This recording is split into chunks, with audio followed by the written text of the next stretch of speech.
Built to last, real stories, built to last.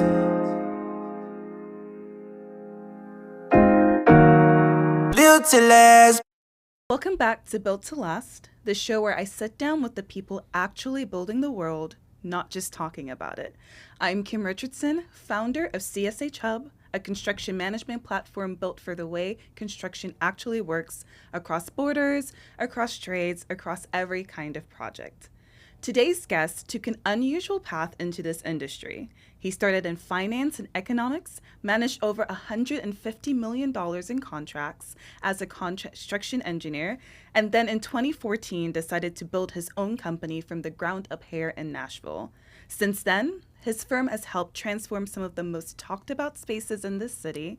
Century-old buildings turned into boutique hotels, sushi bars, and studios, rooftop lawn bowling clubs, and the company grew 100% in a single year doing it.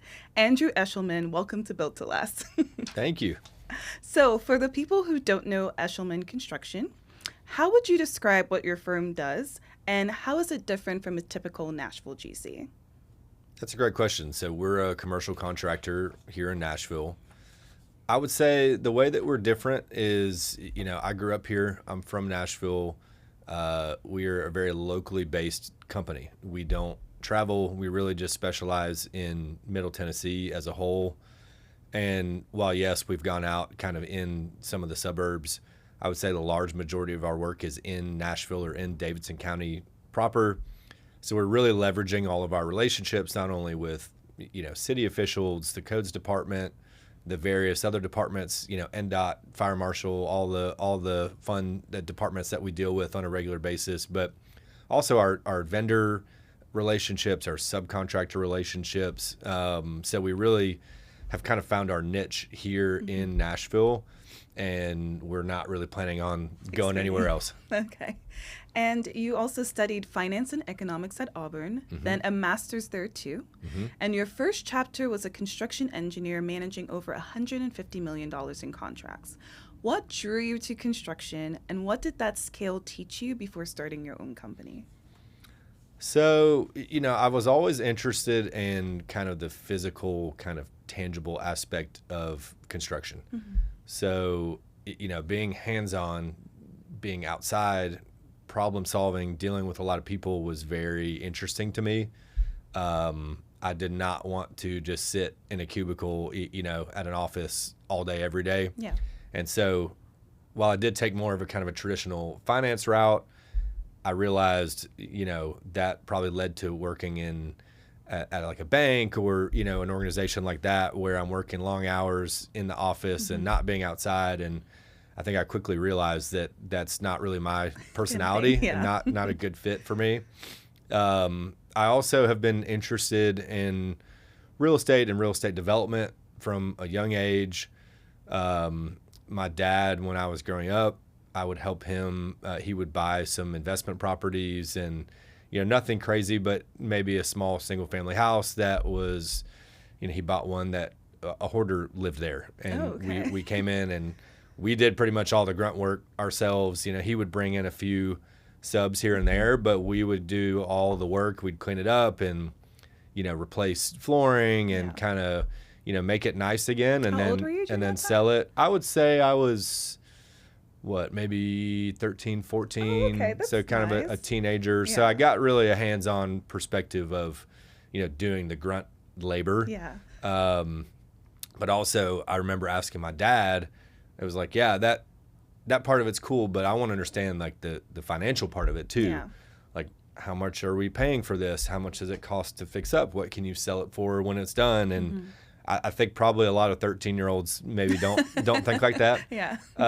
So that really got me interested in that world. And then, I happened to go to college in 2008, and obviously a big recession hit at that time. And the construction industry, the real estate development industry really, took a huge hit at that time. And a lot of big, well-established companies went under or massively got restructured. And so I was like, man, I don't know if that's the right path for me right now. So did more, general business undergrad, with finance and the economics. And then by that point, I graduated in 2012 from undergrad, and the market was starting to recover. Things were kind of happening again. And then, 2013, I went and immediately went into grad school. And Auburn's got, shout out to Auburn, but they've got a really good, they call it building science. It's like a construction, some engineering, some kind of management program. Okay. It's one of the top construction programs in the nation. Okay. And so it was really good experience for me. But, I immediately went into working for a large kind of corporate commercial GC right out of grad school. And they were out of Atlanta. And they moved me around to some different jobs. I was in North Carolina for a while. I was in Atlanta. And, I also quickly realized that I didn't like working for a really big company just because you have a lot of kind of bureaucracy. You've got the hierarchy and the structure. And that's a really good path for a lot of people. Don't get me wrong at all. In fact, if you go there and you work for 20 years, you'll be an executive and you can do very, very well for yourself. So no disrespect for anybody that follows that path, but it wasn't my path. But I am grateful that I got that large scale experience. I mean, I was on one project that I did was about, over $100 million. Like, you don't get that level of experience as somebody in their young 20s unless you're kind of in that kind of environment. So being able to see a large project like that and how everything works, and granted, as a project engineer, I just did kind of a small little piece of it. But small but important. That's right. Small but important. And I certainly wasn't responsible for everything, but I had my trades and my contracts that I was directly responsible for. And, I was managing a steel package, for instance, that was probably, I don't even know. And this was almost 12, 13 years ago, but it was probably $10-15 million at the time. Okay. So, today's dollars, that'd probably be double that or even more. But I was like, I didn't know anything about steel, so I had to really dive into it and learn that process and learn, what it looked like. So it really forced me. It was kind of baptism by fire, to go in there and just kind of figure it out. Yeah. I kind of had a similar start to you in this industry because I told you I started in I feel like I was tricked into construction. Right. Yeah. Because I was told it was going to be more a finance position, but then it was more of like a project coordinator position. But then as you start to kind of get into the construction field and see the dynamic, if you're a critical thinker, you thrive off of that. Like, the chaos is great. And I also started for a big company too. So I was doing like $55 million projects, stuff like that. So it's good getting that to be a big start for you, because then when you start going through construction, you get the smaller project, like, oh, this is fine. We're fine. We've already done the big projects. This is okay, Right. So I understand where you're coming from. My next question for you is, in 2014, you left that world to start Eshelman Construction in Nashville. What made you believe you could build something better or different than what already existed in the market? Yeah, I think I was naive and I was overconfident. If I'm being completely transparent, there's a lot of competition in Nashville. I think my thought process at the time was, I've always been entrepreneurial. Yes, I was very young, but I was willing to work hard. Yeah. I was willing to get my name out there, and I figured, I didn't have kids at the time. I wasn't even married. Yeah. And I was like, my risk profile is basically zero. If this doesn't work out, I have a lot of contacts in the industry and I can always go get a job somewhere. Yeah. But I felt like if I didn't do it, I would always have that itch that I would want to scratch. And the older you get and the more established you get and you have a mortgage and kids and all these things, I mean, that's a kind of a terrifying leap. And don't get me wrong, it was terrifying at the time too. I truly bootstrapped the business and basically took some savings that I had, which was not a ton. And I also had some people in the industry that were really supporters of me, which I'm very thankful for. But yeah, I think that my thought process was really just, let's take the leap. Let's see what happens. If it doesn't work out, no harm, no foul. At least I tried. And now, it's been over 10 years and here we are. It was God ordained. You That's could right. say, yeah. That's right. And your revenue grew 100% from 2022 to 2023. And you were tracking 50% growth the year after. That's not gradual. That's an inflection point. What changed inside the company to make that jump possible? That's a good question. I feel like we got into, when I first started, we were kind of doing really small projects. And I had some relationships that I had established, but everybody, would ask, well, what have you done? Mm-hmm. And I said, well, with my previous company, I did this, and this. They're like, we don't care about that. What have you done on your own? Yeah. And so, construction is such a relationship-oriented business, as you know. Yeah. But it's also such a resume, kind of business as well. People want to see a track record to feel confident that you know what you're doing. Right. Yeah. That's exactly right. And not having that at first kind of forced me to do a lot of small stuff, things that, I wouldn't really look at today. But, you do a small project and then one door maybe opens from that, or you get a referral, or at least you have a client that's happy that you could point somebody else back to and say, hey, talk to these guys. I know it was a small project, but they had a good experience.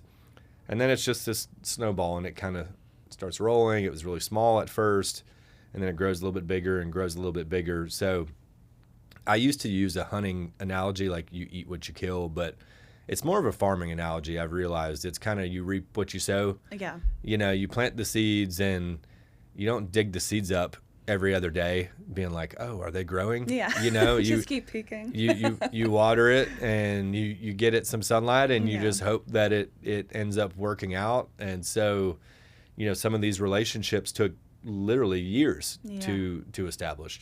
And then you kind of have more of a resume, you have a reputation, and then all of a sudden you're starting to get into some larger scale projects.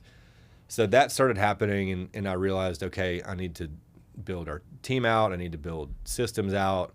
I mean, when I started, it was literally just me, and I was doing spreadsheets, no project management software at all. And then quickly realized that, for the small stuff, okay, that was fine. But going into the larger scale projects, you couldn't do that. Yeah. So it was just a gradual effect. And over, like I said, the last 10 plus years, we've gotten to the point where, I feel a lot more comfortable with our processes and procedures, and, we have the right software in place, we have the right people in place, that I feel confident that, we can take on larger volume without having to significantly expand our overhead. Yeah. And as you mentioned before we got on the air, we are hiring right now. So shameless plug, if you're a project manager, please call me. But, our goal was to kind of build the core team, build our systems. And then, yes, if we need to supplement, hey, we need another project manager, we need another superintendent, we can kind of layer that. But it's not like, oh, we've got to go hire 20 more people. Yeah. So, all of our people are full-time. They're in more kind of managerial type of roles. As a commercial GC, we are kind of your traditional construction manager. We subcontract all the work out. So we're not really directly performing any of the labor. I don't have any direct hourly workers that work for us. And I know some companies dabble in that and kind of self-performing things, but at least for right now, it's all, subcontracted. And then we have our in-house management team that's actually running the projects as well. With kind of just listening to you speak, it sounds like, it's okay to take one step back because you get two steps forward with that one step back. During that period, knowing your worth, knowing your value, knowing your vision, how did you struggle with patience? Because it was a couple of years before you started scaling. So during that time, where were you at mentally? Like your ups and downs, essentially. Yeah, there's lots of them. I truly, and I still haven't figured this out. Just for the record, I'm still not patient at times, and okay. I'm thankful for the success that we've had. Don't get me wrong, but I also know where we could be, and I feel like if you're a driven person, that's always a very hard balance to strike, because you don't want to be so overly driven that you're just not happy with anything. Yeah. And, any little thing goes wrong and it can completely derail you. But at the same time, you do want results to come. And when those results don't come, it can be frustrating. Yeah. So like you said, I mean, there's a lot of ups and downs. I think entrepreneurship in general, you have that, but especially in this industry. I mean, we've just had, there's a laundry list of stories that I could probably tell, but we've had so many things happen. And, I think of the Mike Tyson quote where, he said, everybody has a plan until you get punched in the face. And I'm like, yeah, that sounds about right. And then you get punched in the face and you're like, oh, okay. And in our case, we've gotten punched a couple times. Yeah. And we're still here to tell the tale, thankfully. But, that's really hard. And I still battle that. I still struggle with that. And so I think, like I said, it's a balance. And there's a level of gratitude and humility. And it's like, man, I'm very thankful for, yes, the path has been challenging, but I'm thankful for where we are now. Yeah. But also but I'm still not satisfied at the same time. Because you still want to grow. Right. Yeah, and so sometimes you may tip the scale on one way more so than the other. And the last thing I'll say too is just surrounding yourself. And I'm not talking about necessarily like the team of our business. Obviously, yes, they're extremely important, but mentors and just peers and other people, and maybe they're not even in the construction business, but other entrepreneurs that I know that will just grab lunch and we'll just chat and catch up. And it's so interesting that, we're maybe in different industries, but we have very similar problems, at the end of the day. And sometimes they can humble you, or sometimes they can really build you up and be like, man, you got to take a step back and look at this. Like, yeah, I get that you're frustrated about this, and this, but look at what you've built and look at the projects that you're doing. And you're like, yeah, you're right. So having that kind of support system, it can feel very isolating at times being an entrepreneur, but having those people around you is just very, very important. Yeah, the lonely founder journey. Yes, that's right. Oh, you said you've reached a point where you can start saying no to projects that aren't the right fit. What does the right fit actually look like to you now? And what was the moment you realized you could afford to be selective? Yeah, that's a great question. I would say the right fit for us now, that could mean a lot of different things. We've been heavy in kind of the hospitality market, so a lot of bars and restaurants. You mentioned one of the boutique hotels that we did downtown. We really like that kind of work, even though it is a pain. So it's been a learning process there. I think that, for me, it's a matter of resources. And we're talking about kind of our team and staffing and knowing, hey, if we take on too much, then we're spread too thin. And I've been there, done that, and that's not a fun place to be, because you feel like you can only give, a maybe mediocre level of effort to each project as opposed to giving them the attention that they deserve. But on the flip side of that, the other side of that coin is you have too many people and not enough work, and then you're trying to figure out, well, man, either I got to assign more work or, we got to figure out staffing internally, and you never want to have to lay somebody off because the work's not there. So it's a delicate balance, and I think I've been very intentional about, I think we could have actually have grown more quickly, but I don't think we had the right systems in place. I don't think we had the right people in place. And I think that maybe on paper you would have seen, oh, well, we did XYZ number that year, but underneath the hood, you would have seen that it was an absolute disaster. And I'm not in the burning bridges, business, because again, reputational based business, resume, and you start doing bad work, and that's going to get around. Nashville's grown a lot, but it's still a very small town, and so word definitely gets around. Yeah, I think construction on a whole too. Entering this field, I've understood that you need to be honest, even though you feel like you're not catching up to who's around you. You need to be honest because it's such a relationship-based industry, and it's not like people in construction are just walking around and like everywhere. It's like you have to know someone to be able to enter that network of construction. So, definitely like honesty and just humility as well goes a long way in this industry. Yeah. No doubt. And Yeah. so I tell people all the time, when we are kind of talking about a potential new project, we talk through a lot of details, and I'm just like, hey, look, I want to make sure that you're the right fit for us, but we're also the right fit for you. Mm-hmm. And I'm more than happy to, at this point you in a different direction. Like, yeah, I don't want to send business to my competitors necessarily, but if you don't have a realistic budget and a realistic time frame, and you don't seem like you really have your team together and your vision together, maybe we're not A good fit. a good fit. Yeah. I really want to work with people that know exactly what they want. They have a very clear vision. They have a team in place that helps them kind of execute that vision. And there's no ambiguity, in construction. Like, we need to have details. We need to have specs. We need to have answers. Yes. And yes, things are going to come up. Yeah. We know that during the construction process. But, if I'm not confident that, we're just going to be sitting around waiting for answers and things are going to really start dragging, that affects me, because maybe I was anticipating on this project being done and that staff member going to a different project, and now all of a sudden things move out, not because it was our fault, but it's very difficult to run a business that way. And you also need to rearrange your costs because now you have an agreement with a vendor that has now changed because the timeline has changed. So there's so much.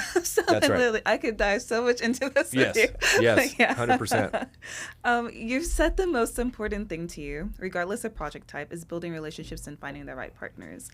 In an industry that runs on tight bids and hard deadlines, how do you actually build that kind of trust before the work even starts? Yeah, you have a lot of great questions today. You're making me work for it over here. I'm glad. That's an interesting question. I think going back to kind of the farming analogy, really, setting the seeds a long time in advance. Maybe even before there's a project. Maybe it's just a conversation. Yeah. And then maybe it's a follow-up a little bit later, and then maybe you have an event at one of the projects that we did, and you invite some people, and they can see your work in person, and you're like, wow, this is really cool. Yeah. And then all of a sudden the wheels start turning, and in our instance, we've had a lot of really good referral partners. So architects, commercial real estate brokers, people that are kind of in our industry, but they're upstream from us. So when a building is bought or sold, or maybe a developer bought some land and they're thinking about doing something, their broker may say, hey, you guys should maybe call Andrew. Yeah. And so that just takes a lot of time, a lot of patience, which, as we've talked about, I can struggle with at times. But at the same time too, like I don't want to just sit around waiting for the phone to ring. Yeah. So there's a lot of research internally that we do, and we're monitoring when things are happening. And I have no qualms about cold calling. When I first started, I would cold call people, or I would just cold email, or I would search for anybody that I knew that might know that person. Yeah. And as we've kind of grown and our reputation has grown, a lot of times now it's more of a warm introduction as opposed to me just randomly reaching out to somebody, because as you know, very rarely does that actually pan out into something. It might, and it may be one out of every 100. Yeah. But when it's more of a warm situation, maybe it's a 50-50 type of deal. Specifically for this field, yeah. Yes, Yeah. exactly. Yeah. And you said real estate development is actually one of the main reasons you started the company in the first place. Can you talk about what that vision looks like and how you're using the construction company to get there? Sure, absolutely. We have partnered on various developments with different people. I've done several commercial developments that we're partnered on. I've done some residential developments as well. We're not really a residential GC. We're really commercial, but we do have a kind of a offshoot of the company that has done some residential projects as well. And so, I feel like the construction company is a way to kind of, make a living and provide some cash flow and things like that. And the real estate development world, the real estate investment world can be more of the nest egg, the kind of the long-term vision there. Okay. Construction companies can be difficult to sell. And so you hear, obviously we're here at the EC right now. You hear a lot of companies that they build specifically to eventually sell. Yes. And there's kind of an exit and there's a firm timeline in mind, whether it's 5 years, 10 years, whatever kind of horizon, and it's built to sell. Yeah. Construction companies do sell, don't get me wrong, but when there's kind of a key person that's involved in the operation and then that person leaves, what are you really buying? So I see a lot that construction companies may have junior partners, or maybe they have a family business component where, maybe there's a dad and then there's kids that grow up and then they want to take over the business, and there's a sale there or some kind of, transaction. I know your baby, your little boy. Yeah, maybe he tells me all the time that he wants to work with me someday. And of course, every time he says that, I'm like, oh, my heart, that would just be so cool. Cute. Not that, that's not why I started it initially, but now that I do have children, it's a nice I could, vision. I could certainly see that. Or, even if we have people from within that kind of became a junior partner, and maybe it would make sense long-term that they would kind of want to take things over. So anyway, that's what I see more often kind of in this business. So I was like, okay, if this thing is not really going to be sold or acquired, at some point, then building equity in something else, but that's kind of related to construction, that was interesting to me. So that's how I kind of started doing some real estate development projects. And, that's been a challenging industry too, because construction is only one component of that. As you know, it's a lot of, capital stack. So you got to get debt, you got to get equity, you got to get, bring in investors, put the whole kind of picture together. You have to deal with zoning and permitting and architecture and engineering and all of these things that, as normally as a GC, a lot of that stuff is already figured out. The project is kind of fully baked, and then here's a set of plans. Hey, Mr. GC, okay, go build this.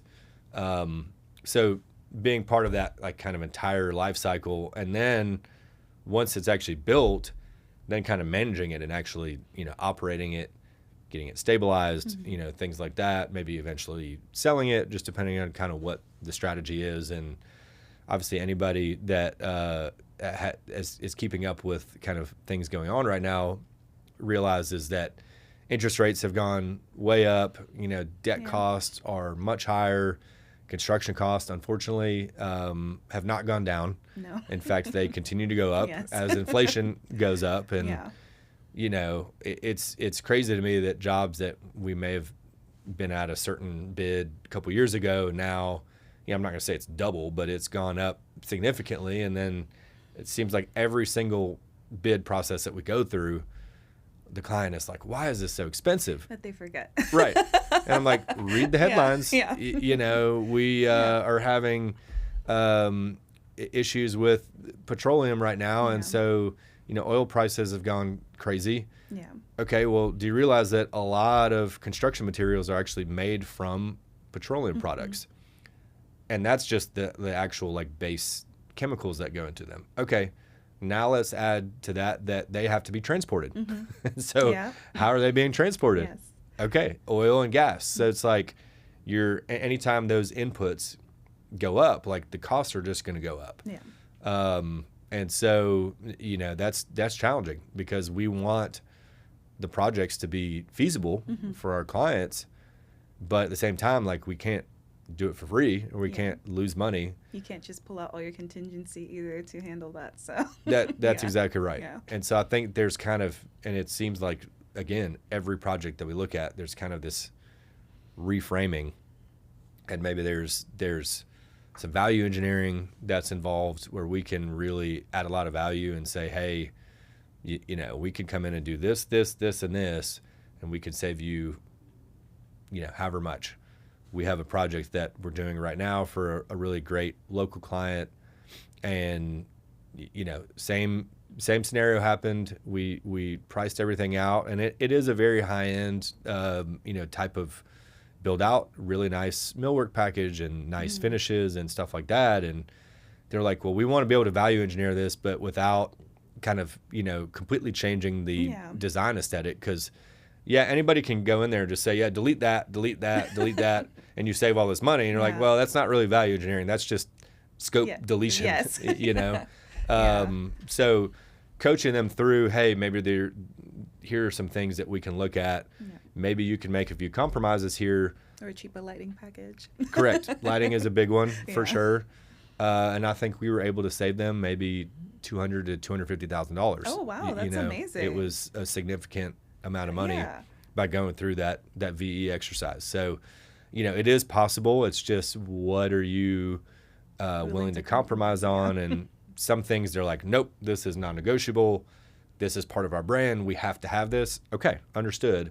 But maybe some other things around there that are like, we can massage this over here. We can maybe change some specs over here.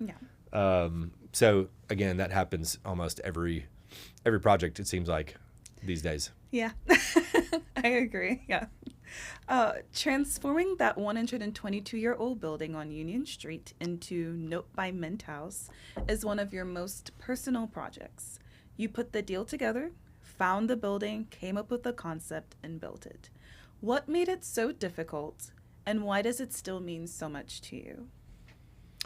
You know, I've got a really great group of partners on that project, and myself and another partner, Patrick. He and I kind of spearheaded that whole development, and I think for a number of reasons.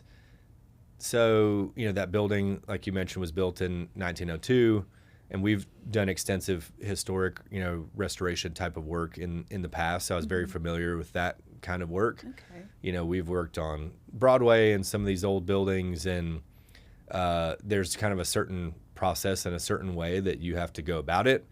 And it's going to take longer than you think, and it's going to be more expensive than you think, and all of the things. So if you can imagine, you know, basically a lot of these buildings are a multiple of 25 feet wide, because that's how long they made the floor joist. And so the floor joist would sit in pockets, literally in the brick or in the stone, and that's how they would bear. There was no like fastening. It literally just kind of sat in a masonry pocket. So if there was a wider building, like some of the buildings on 2nd Avenue, they had a column line that would go through. So you've probably walked through some of those older buildings. Acme Feed and Seed on Broadway is a good example of that, where they still have the existing columns because it's a wider building, but it's typically about 25 feet. So you could have any kind of multiple. It could be 25, 50, 75, 100, and that's how many column lines you're going to have. So this was a 25 foot wide building. So we knew, no column lines, which was great. But also 25 feet is not that wide. You know, it's kind of a long, narrow building. It's probably about, I can't remember the exact length of the building. So 25 feet wide, probably at least 150 feet deep. Might be a little bit longer than that, but we knew we at least had that rectangle. That was kind of our canvas. And then you could go up from there. So the cellar, it actually used to be Kodo, a sushi restaurant, and they occupied the bottom floor, but then the entire upper, part of the structure was pretty much untouched, and it was all mostly original. And it had these massive original windows, you know, some are like 10, 15 feet tall. That sounds pretty. Just these amazing kind of architectural elements, and we're like, oh man, we can really do something cool here. But, we got the building under contract prior to COVID, but then COVID hit. Yeah. I mean, it's just a crazy story. All the banks that we were talking to freaked out, and they said, absolutely not. Oh, and you're thinking of doing a boutique hotel? Well, it's COVID, so nobody's traveling. Although Nashville was probably a little bit more open for business than other places, around the United States and certainly the world, it still slowed down significantly. So all the lenders were like, nope, we're out. We're not touching this. And so thankful, after many conversations and reaching out to people in my network, we were able to find the right lender partner. And they were like, you know what? We're willing to kind of work with you guys on this one. We're not building a 50-story tower. This is a smaller development. It was more boutique. We had a really good group of investors that they felt comfortable with from kind of a guarantor perspective. So thankfully, we were able to put the deal together, close on it.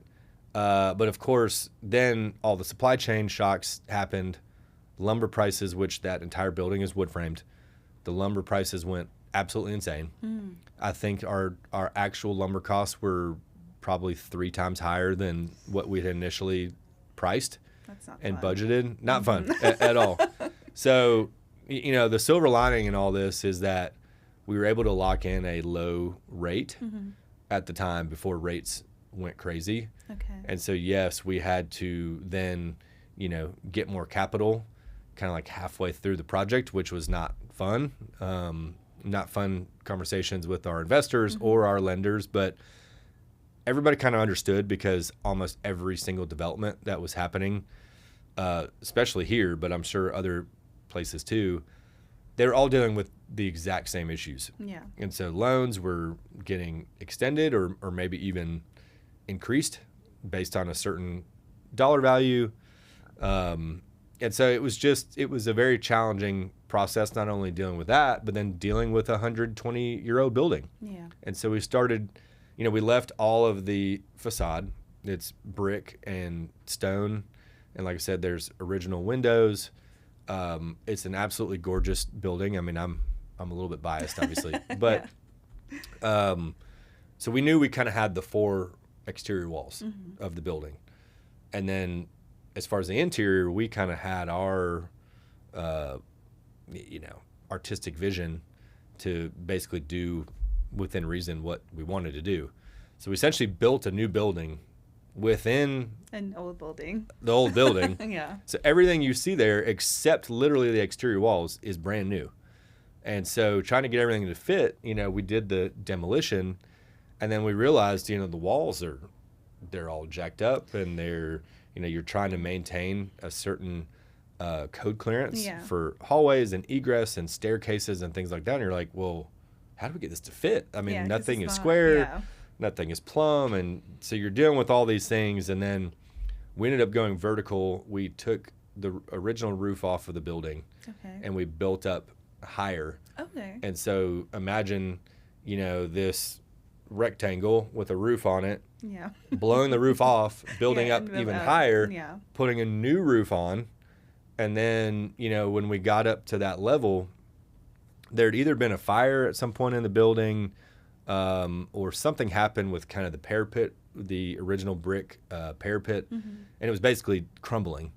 So we had to do a lot of remediation work around that, and we had to make sure that structurally it was not bearing on any of those existing elements. So worked really closely with our structural engineers, EMC.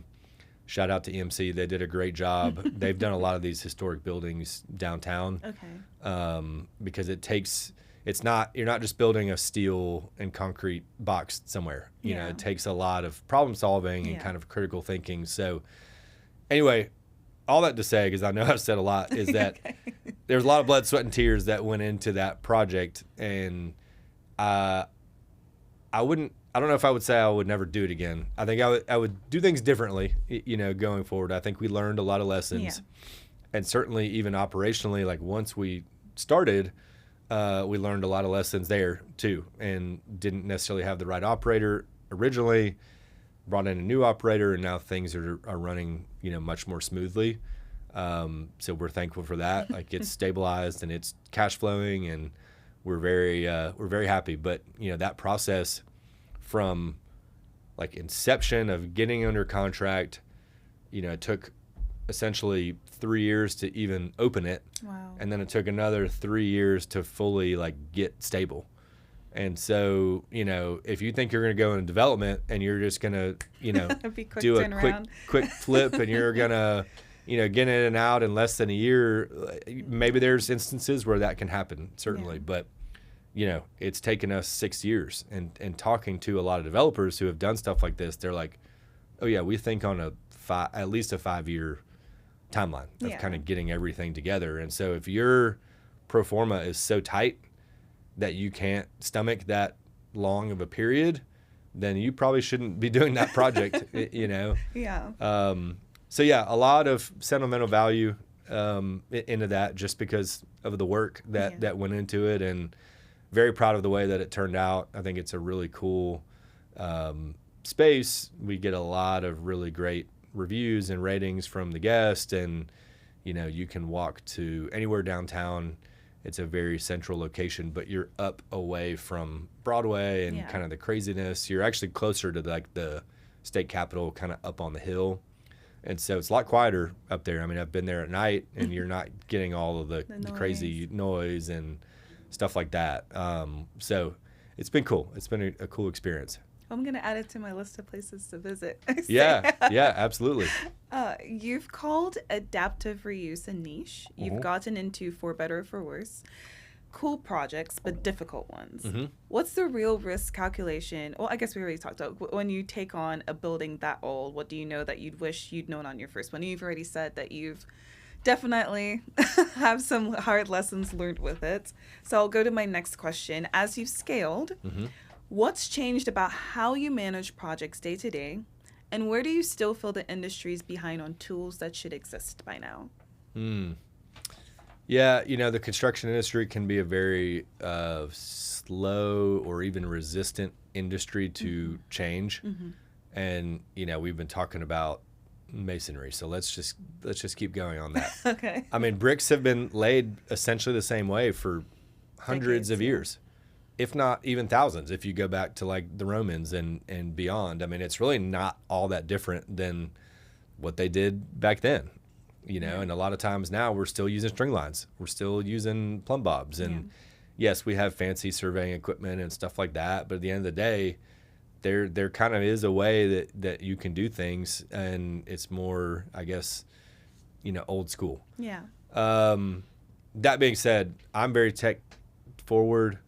I've always been interested in technology, and so there is that kind of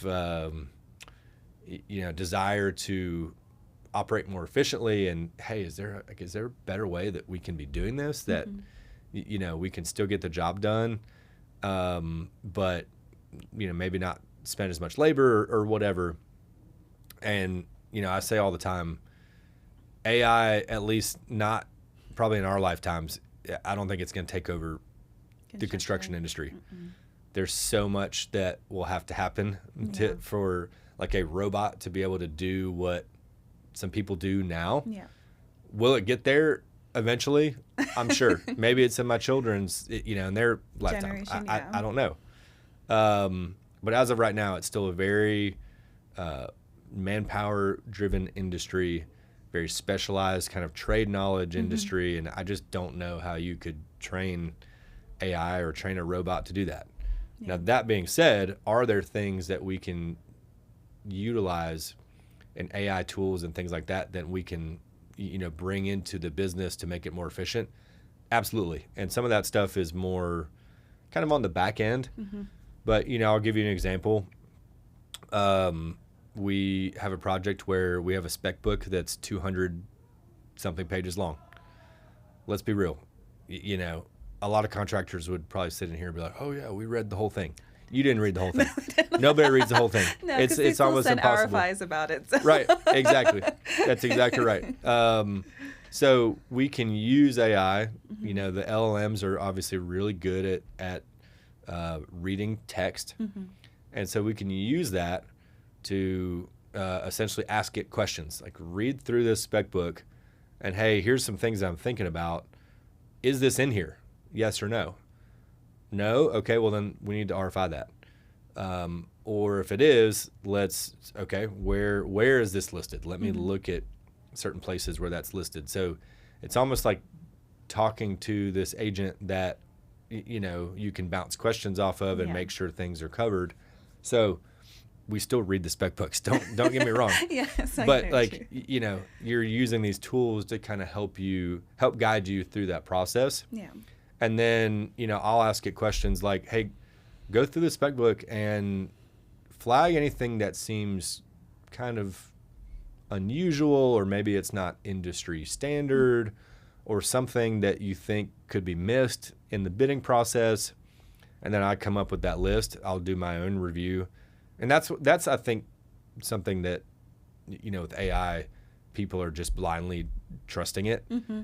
And I kind of get that, but you still need to take the information that's given you and review it, and then go back into the spec book and say, okay, well, let's look at these 4 things or whatever and really dive into it. But, being able to take that information, making sure our bids are accurate, or if there's something that is kind of like, that is kind of weird, making sure we're talking with the client, with the architect, with the engineers, and saying, hey, was this intended to be in here, or is this something that maybe we have some flexibility on, because this could be something that could have schedule or cost impacts.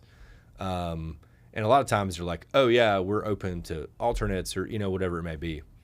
So, there's some cool things that are happening there.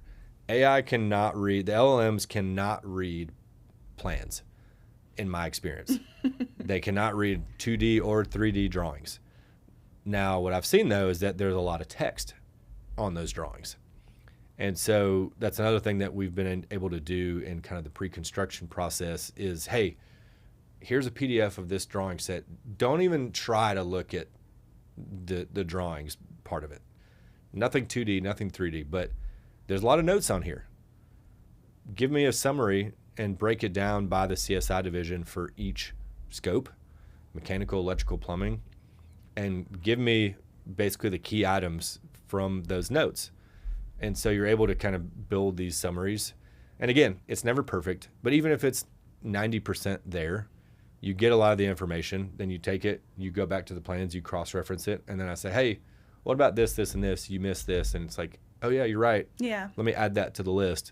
So things like that are really helping us, in the pre-construction process, and certainly some of like the back-end things that we do. If there's a lot of paperwork, things like that. Some of that process can certainly be automated. So again, it's like we're not like, oh, we can replace employees. Not at all. We can just make people more efficient. And if I can free up our PMs, especially from just doing a bunch of paperwork and things like that, and allow them to, truly be on site more and working with subs more and being on the phone more, because as you know, that's a lot of what this industry is, then I see that as a win, because they're more efficient and they're not just sitting at a computer and typing the same thing over and over and over again, for multiple days at a time.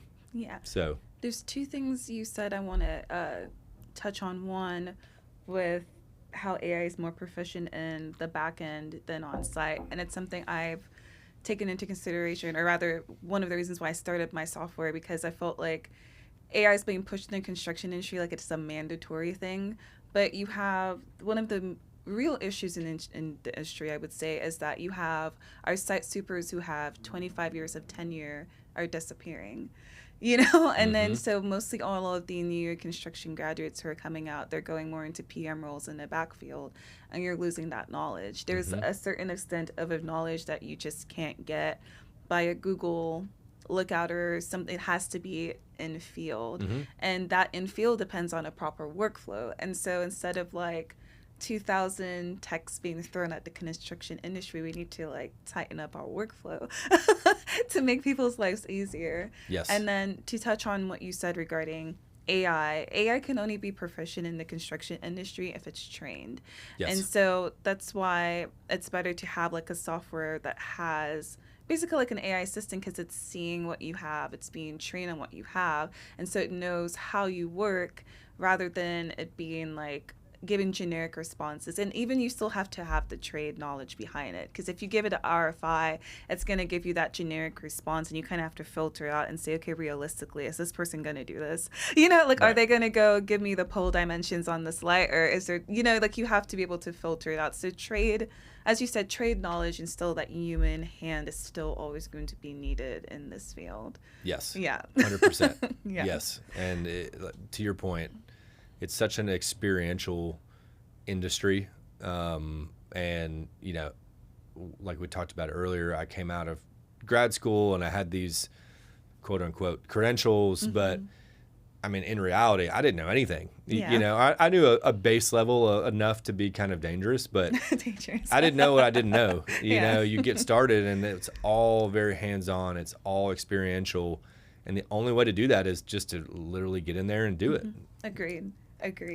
My next question to you is, you've built your career around this city's growth and you're a Nashville native. What do you think Nashville gets right about its growth, and what worries you about where it's headed? Another good question.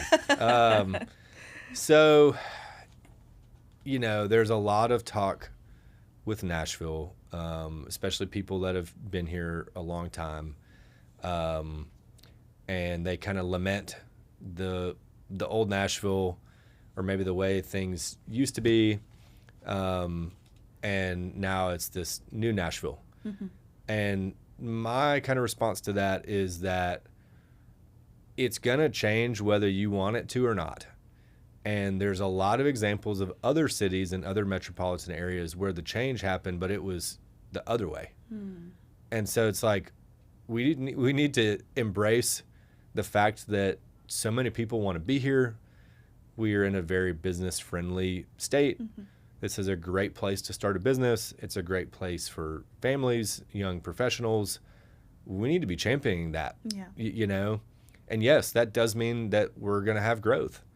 And so there's some really hard conversations around affordability and gentrification and things like that have happened. And I think those are all, very legitimate conversations. That being said, I do think Nashville is still a place where, I think Madison is a great example. Madison is a neighborhood that you can be 15 to 20 minutes away from downtown Nashville, and you could still buy a house that's, in my eyes, is still relatively affordable. It's not $1 million, and it's probably not even $500,000.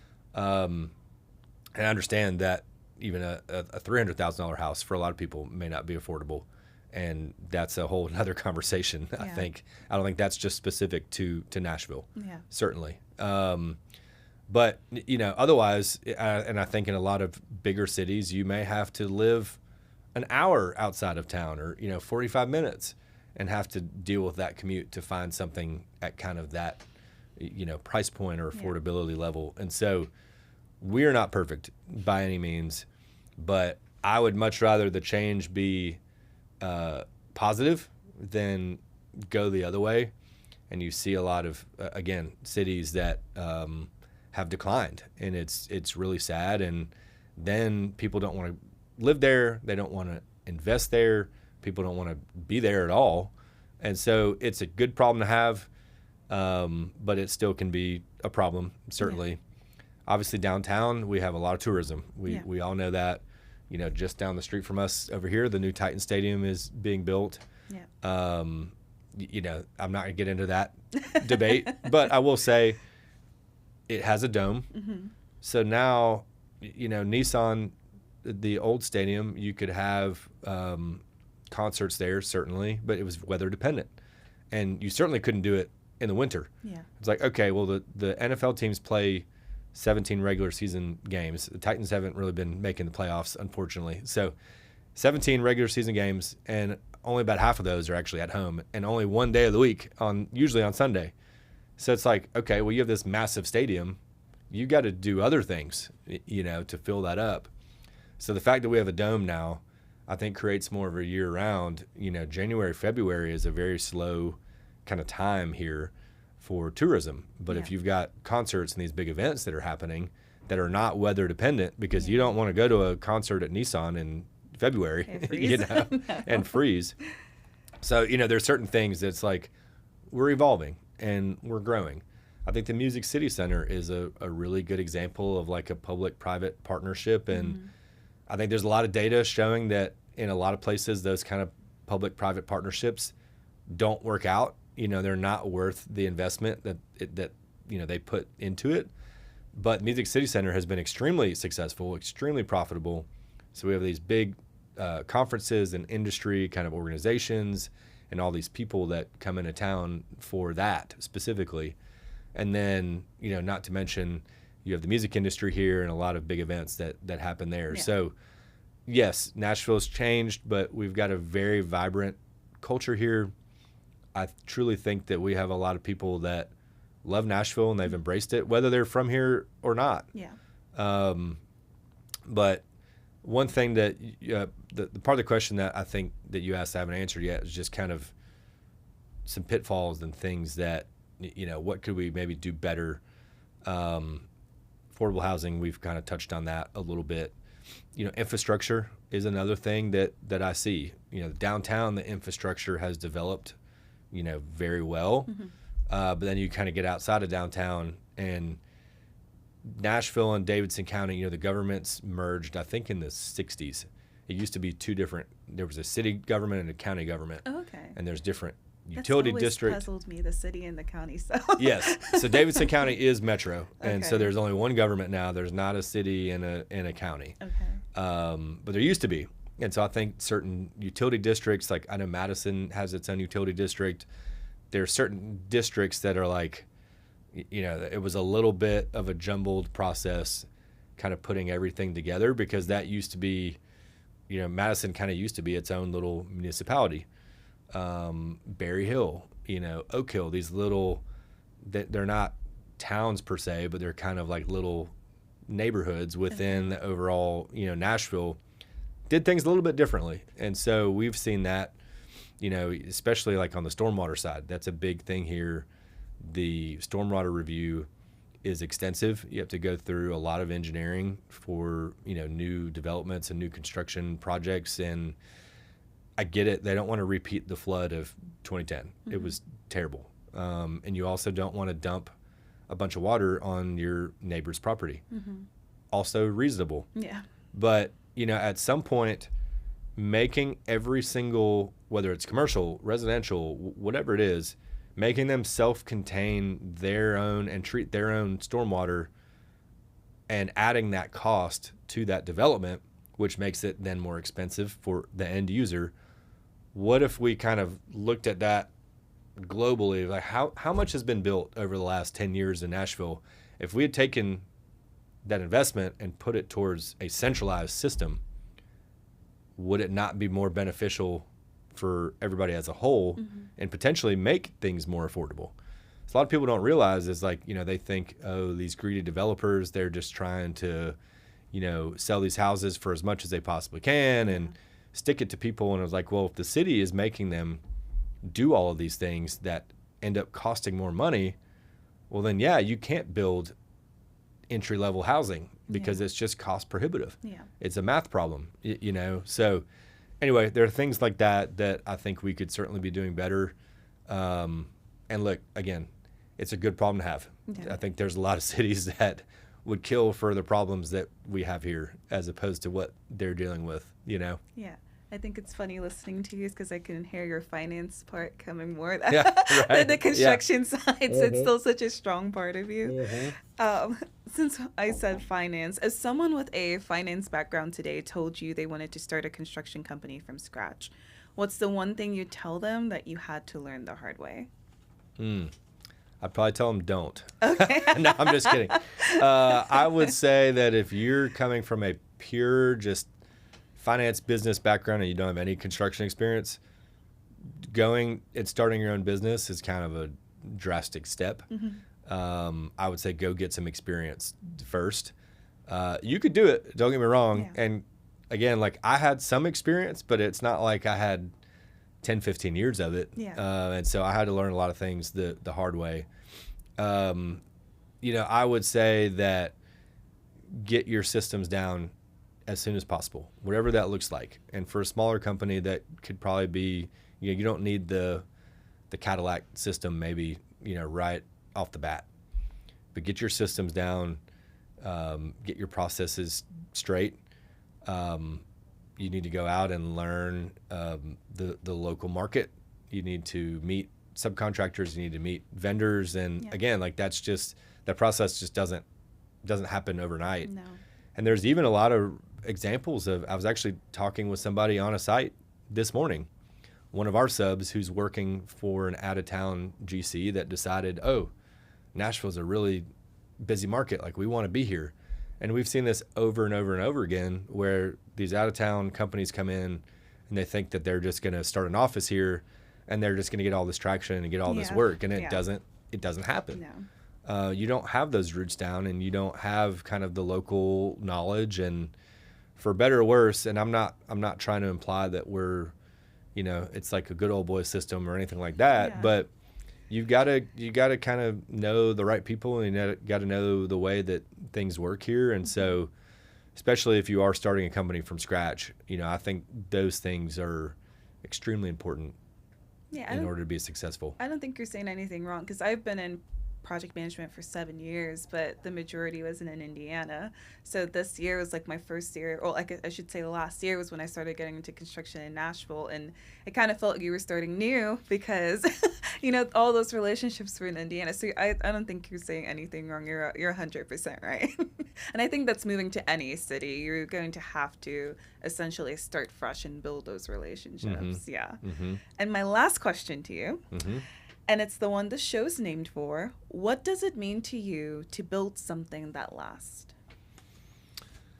So I feel like it hits me in two ways. The first being, obviously being in the construction business, we're going to do high quality work. Mm-hmm. We're not going to cut corners. And I think we've built up enough of a reputation that people have seen that we do good work. And again, we talked earlier about certain clients and being the right fit and things like that. It's like if you're just trying to cut corners and be as cheap as you possibly can and you just literally want the lowest possible price, we're not the right fit. If you want that level of craftsmanship and care that it's going to be done right, because I can't tell you how many times I've seen where they've gone that route and it's been an absolute disaster. And if they even get the project done, which usually it's delayed, Mm-hmm. and it usually ends up being over budget anyway, Yeah. and then they hand it off, and then the warranty process is a nightmare because they use the cheapest quality subs that they could possibly find, and then nothing works correctly. And like if you're a restaurant, especially some of the caliber of restaurants that we're building, if you have downtime, you literally are losing money every single hour or even minute that Agreed. something is not working correctly. Agreed. And so it's like, what is the ROI on that? Like, how could you even calculate that as opposed to when you're looking at a bid a year or 2 years before and you're like, oh man, these guys are maybe a little bit higher than these other guys, But the quality is there. And it's like, are we perfect? Absolutely not. Do we have warranty calls? Absolutely. We do, just like everybody else. But it's going to get fixed, and it's going to get fixed promptly. And we're going to minimize that as much as possible. We're using our own kind of quality control processes throughout, but we're also closely working with the owner and the architect and the engineers. And before we're closing walls up, we're doing in-depth walkthroughs, and we're making sure that things are right so that they're not scratching their heads 6 months or a year or whatever down the road, wondering, oh man, what happened here? So the other way that this hits me is more just on the business side and kind of longevity. You're building a business, you want that business to last. And it may sound kind of cliche, but being from here and having roots down, I truly do care about the city and this market and we want to do things the right way. So we've talked about kind of the quality of the actual project side, but our business too. Like I'm not planning on doing anything else. Maybe for better or worse. Maybe I'm a glutton for punishment for staying in this industry. But, I think about it, and I'm 36, and, a lot of people are retiring in their mid 60s. And I'm like, man, that's 30 years away. Yeah. It goes by quick. It goes by quick. And, we're already over 10. And I'm like, man, that is a long time. That's essentially my entire lifetime up until this point. I'm like, wow, we've got a lot of work ahead of us, but building something that's sustainable and that people want to work with you and have repeat business and things like that. I think especially in this industry where we talked about, it's not, maybe you can't really sell a construction, you can in certain ways, but it's not, these private equity companies are not like hounding construction companies and they want to pay these crazy multiples and things like that. So how do you build something that could last 30, 40, 50 years? I look at a company like RC Matthews, if you're familiar with them. Have a lot of respect for those guys. I know some of the people over there, and they're all great people, but that's a multi-generational family business. And I think they started maybe in the 40s. Okay. So, they're 20 years away from being in business for 100 years. Yeah. I mean, that's insane that they've lasted that long. I think that's extremely impressive. So I look up to them a lot and kind of see that model, and not necessarily saying I want to be that big of a company, but, they're a good example of a company that has been built in a way that's sustainable and built to last. No, that's a perfect answer. Thank you so much. I could honestly sit here and ask you 100 questions. Like, I just love talking to people in my field. So I thank you so much. The conversation was exactly what I hoped it would be. And if this conversation sparked something for you, if you're a contractor, a developer, a project owner, or someone who just loves what it takes to build a city, this is the place for you. Built to Last drops new episodes regularly. Subscribe on YouTube, follow along on LinkedIn. And if you're interested in being part of what we're building at CSH-HUB, the link is in the description.